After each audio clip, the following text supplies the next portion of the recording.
Group chairman CJ റോയിയുടെ മരണത്തിൽ judicial അന്വേഷണം ആവശ്യപ്പെട്ട് മുഖ്യമന്ത്രി. കേന്ദ്ര ധനമന്ത്രി നിർമ്മല സീതാരാമന് കത്തയച്ചു. അതിനിടെ CJ റോയിയുടെ നിർണായക ഡയറി കുറിപ്പുകളും അന്വേഷണ സംഘം കണ്ടെത്തി. ആത്മഹത്യാക്കുറിപ്പിന് സമാനമായ വിവരങ്ങളാണ് ഡയറിയിൽ രേഖപ്പെടുത്തിയിരിക്കുന്നത്. കുടുംബാംഗങ്ങളോട് ക്ഷമ ചോദിച്ചാണ് ഡയറിക്കുറിപ്പ് ആരംഭിക്കുന്നത്. താൻ കടുത്ത മാനസിക സമ്മർദ്ദത്തിലൂടെയായിരുന്നു കടന്നുപോയതെന്ന ഡയറിക്കുറിപ്പിൽ വ്യക്തമാക്കുന്നു. വിദേശ സംരംഭങ്ങളിൽ ഉണ്ടായ തിരിച്ചടികളാണ് സാമ്പത്തിക പ്രതിസന്ധിക്ക് കാരണമായതെന്ന സൂചനയും ഡയറിയിലുണ്ട്.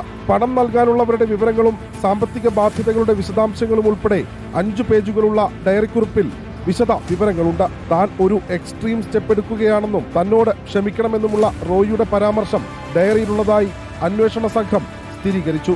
കമ്പനിയെ ഭാവിയിൽ എങ്ങനെ നയിക്കണമെന്നും ദീർഘകാലമായി കോൺഫിഡന്റ് ഗ്രൂപ്പിനൊപ്പം നിന്ന നിക്ഷേപകരെ സംരക്ഷിക്കണമെന്നും കുറിപ്പിൽ ആവശ്യപ്പെടുന്നു. കോൺഫിഡന്റ് ഗ്രൂപ്പുമായി തുടക്കം മുതൽ ചേർന്ന് പ്രവർത്തിച്ചിരുന്നവരെ യാതൊരു കാരണവശാലും ഒഴിവാക്കരുതെന്നും വിശ്വസ്തരാണെന്നും CJ റോയ് കുറിപ്പിൽ വ്യക്തമാക്കിയിട്ടുണ്ട്. ഡയറിയിലെ വിവരങ്ങളും പോസ്റ്റ്മോർട്ടം റിപ്പോർട്ടിന്റെ വിശദാംശങ്ങളും അടിസ്ഥാനമാക്കി SITയുടെ അന്വേഷണം പുരോഗമിക്കുകയാണ്.